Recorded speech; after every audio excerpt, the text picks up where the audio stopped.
Hello everyone, in this video I'm going to speculate on what I believe to be the next expansion for World of Warcraft. I wanted to wait and get a couple of more lore videos out with pieces of the puzzle, but last week there was a bit of commotion. Blizzard had trademarked the name The Dark Below, and this got everybody up and jumping as to what this could be. Was it the name for the next WoW expansion, the next Diablo expansion?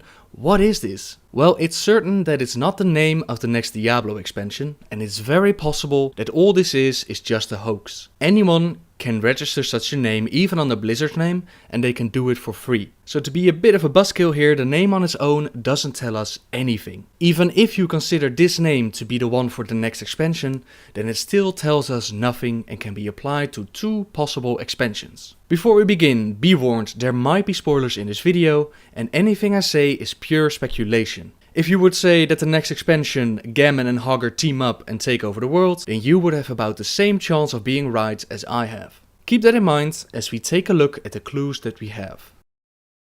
When talking about the next expansion, there are usually three ideas that come up: the Emerald Dream, South Seas and the Burning Legion. Some of you might hate me for saying this, but the one that I don't see happening is the Emerald Dream expansion, at least not anytime soon. Why? Well, because the Emerald Nightmare problem that we had is solved in the novel Stormrage. I'm not going to cover the entire book, so you have to trust my word on this, but what happened was that Xavius, the Nightmare Lord, had corrupted the Emerald Dream and turned it into the Emerald Nightmare. Malfurion and the others, they teamed up and took him out. In the end, they were unable to kill the source of Xavius' power, so Malfurion banished it to an area known as Rift of Aln. This location is rumored to be the place where the Emerald Dream itself originated from, and it flows into the Great Dark and Twisting Nether. Malfurion says that he senses the source of power for Xavius to originate somewhere from the deep seas of Azeroth, which is hinting towards the old god Enzoth, who is believed to be below the sea. Tyrande tells Malfurion that they will deal with this in the future, but for now they can't do anything about it. Will we take care of Enzoth at some point? Definitely.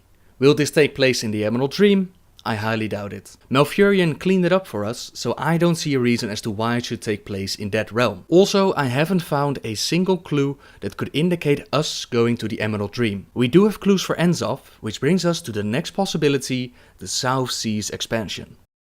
The name of the Dark Below that Blizzard supposedly trademarked can be linked to Ozumat, whose title is the Fiend of the Dark Below. The last we saw of Ozumat was when he picked up a Neptulon the Tidehunter and carried him off. They never continued this story afterwards, so Neptulon is still in the hands of the Naga. The Naga are led by Queen Azshara, who once upon a time tried to summon Sargeras into our world with the use of the Well of Eternity. Her plans didn't go exactly as planned. She and her loyal Highborn were cast into the waters as the Well of Eternity exploded and caused the land of Kalimdor to split up into the world we know it as today. She and the others would have perished that day was it not for the old gods. They offered them power in return for their loyalty, and it's rumored that it was Enzoth who was behind this. Seeing how he's beneath the waves and all, that could definitely make sense. Either way, it's because of their pact with the old gods that they all turned into Nagas.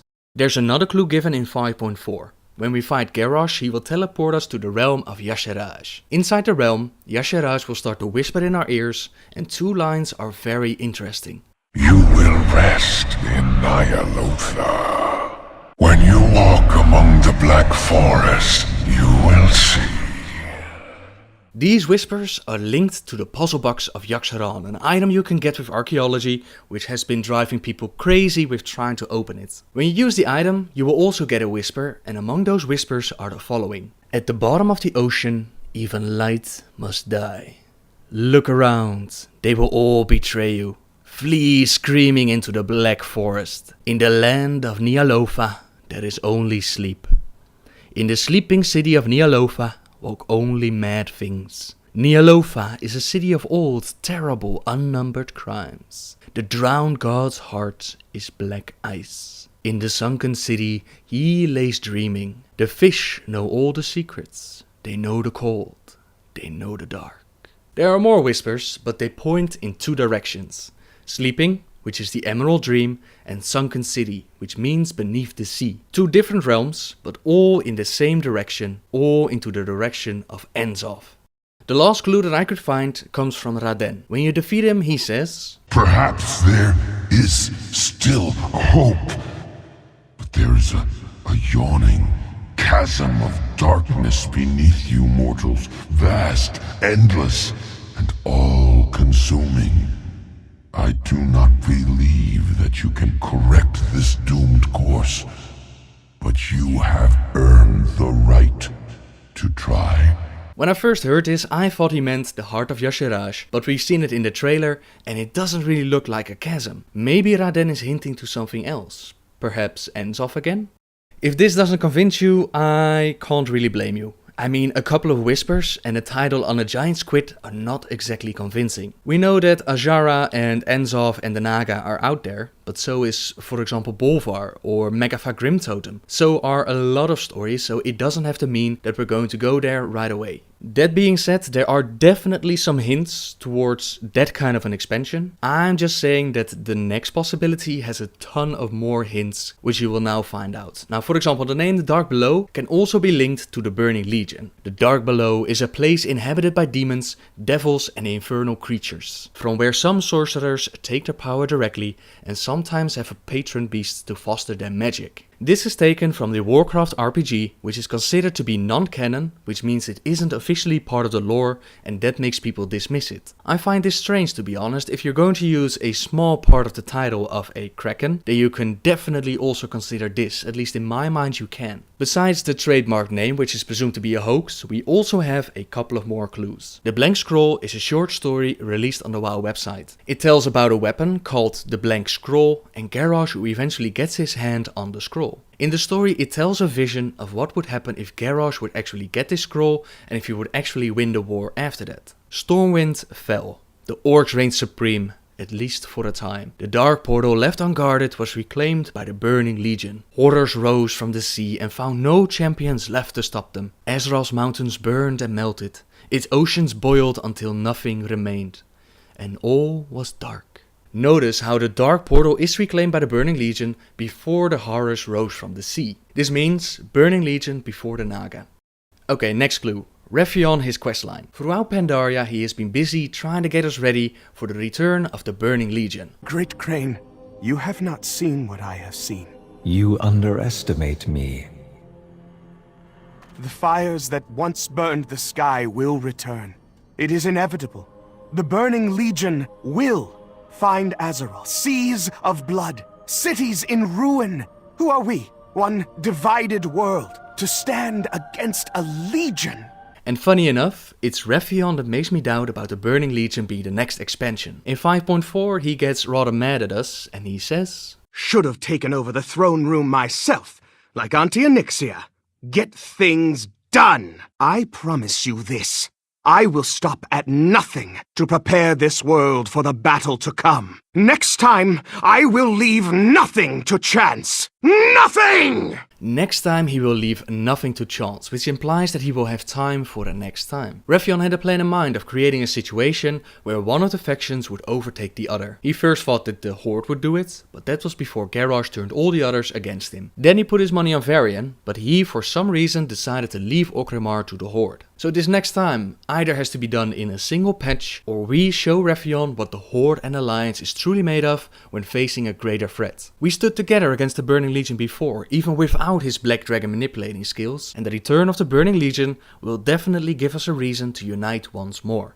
Besides his prophecy, we also have Chris Metzen at the mob lunch party where he answered a few Twitter questions, and one of them was, Turalyon and Alleria forever to be MIA? What news from the twisting nether? For Lothar! So this question comes up all the time. Do we have plans for these two characters? I'm very happy to say we absolutely do. Let me amend that. To my knowledge, I'm pretty sure they are not showing up in Mists of Pandaria. However, what can I say out loud? In terms of what's coming next, you're going to need their help. So, we look forward to them showing up. You're going to need Alleria and Turalyon for what's coming next. That means the return of these long lost heroes. I did a video about them with their full story if you want to know more about them, but last we heard of them is that they were on Outland, and after that nobody has seen them in years. Their son went after them when the Dark Portal reopened, and he has a dream that keeps coming back to him. I was only an infant when my father was deployed to this wasteland. All that I have ever known of him is what others have told me. Do your dreams change? Mine do not. I have one dream. A crimson skyline envelops me as legion numbering beyond comprehension battle in the distance. I kneel before the body of a man, presumably my father, and weep. As he is gasping for air, his body crushed, he whispers something. Despite every effort, I am unable to hear what he's trying to tell me. Where did they go? Well, as Ner'zhul made a portal to the Promised Land, he did not make one portal, no, he made several all across Outland. This is also what saved their lives, as Draenor became like the planet we know it today. My guess is that they at some point went through one of these portals to a different planet to take the battle to the Burning Legion.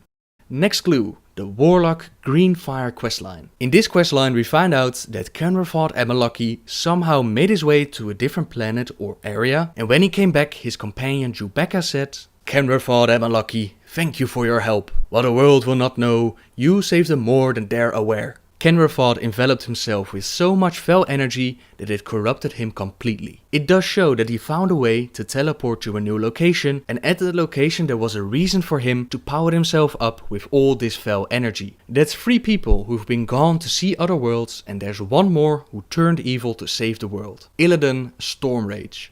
Illidan throughout his journey absorbed a whole lot of demonic energies, including the skull of Gul'dan. Last BlizzCon, Chris Metzen asked the crowd if they wanted to see Illidan return. Is Illidan still at the top of Black Temple?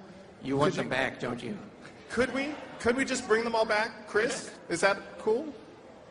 I wouldn't say all. Actually, we're just in a panel for the broad WoW Q&A, and someone brought up, you ever going to bring Illidan back? And so we just kind of asked, do you guys think we should bring Illidan back?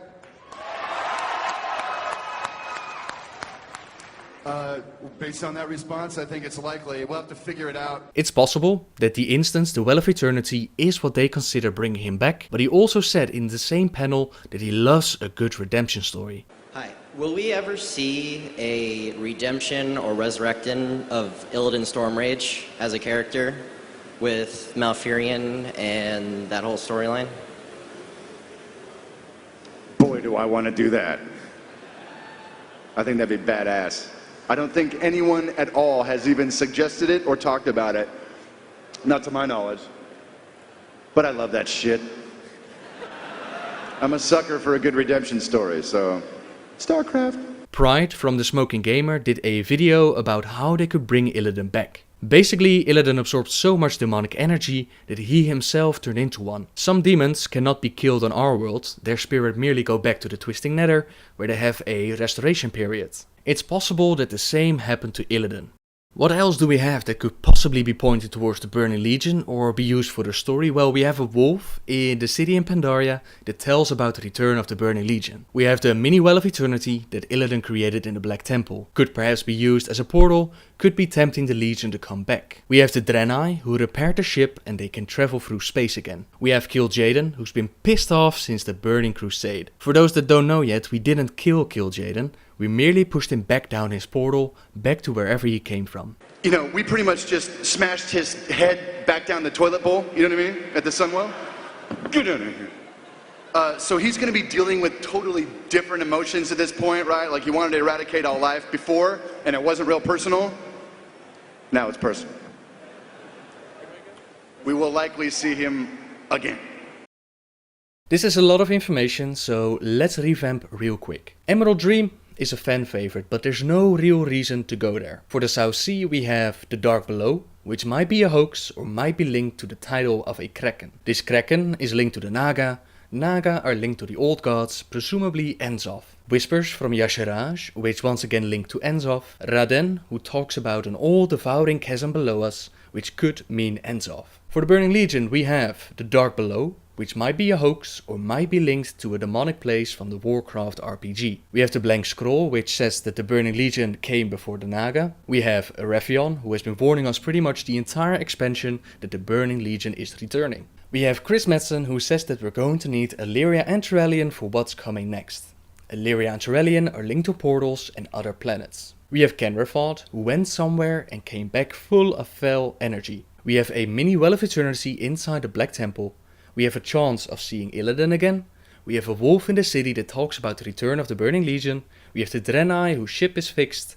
and we have Kil'Jaeden, who's been pissed off ever since the Burning Crusade. If you look at all the evidence, then the next expansion should be the return of the Burning Legion. Yes, the Emerald Dream is out there. Yes, Enzov and Azshara are out there. But throughout Mist of Pandaria we've been pointed into one direction, and that's the direction of the Burning Legion. Is it 100% confirmed? No, of course not. Like I said at the start, anything goes at this point, and the only confirmation that we're going to get is probably at BlizzCon. But if I had to make a bet, I would put my money on the return of the Burning Legion. What this expansion might contain, what the story might be, well, I'm going to save this for a different video, since I first want to do a couple of more lore stories to make it more clear. I will tell you this though, if the next expansion is the return of the Burning Legion, then I doubt it will be Sargeras and the End Boss. He's just too much of a badass, guys, he's too powerful. I would think that Kil'Jaeden, with all his powers, with his fully powered up, not just stuck halfway in a portal, but the real Kil'Jaeden in all his full glory, would just be about right. His brother Archimonde pretty much took the immortality of the Night Elves with him as we killed him. I think Kil'Jaeden would put up quite a fight against us, but that just might be me. I hope you all enjoyed my little speculation video. Let me know what you think. I always like to hear some good speculation. I also want to thank those that already took the time to send me their speculations. It's been awesome to read, and it's definitely helped to make this video. Subscribe if you like my videos, and until next time guys, see ya!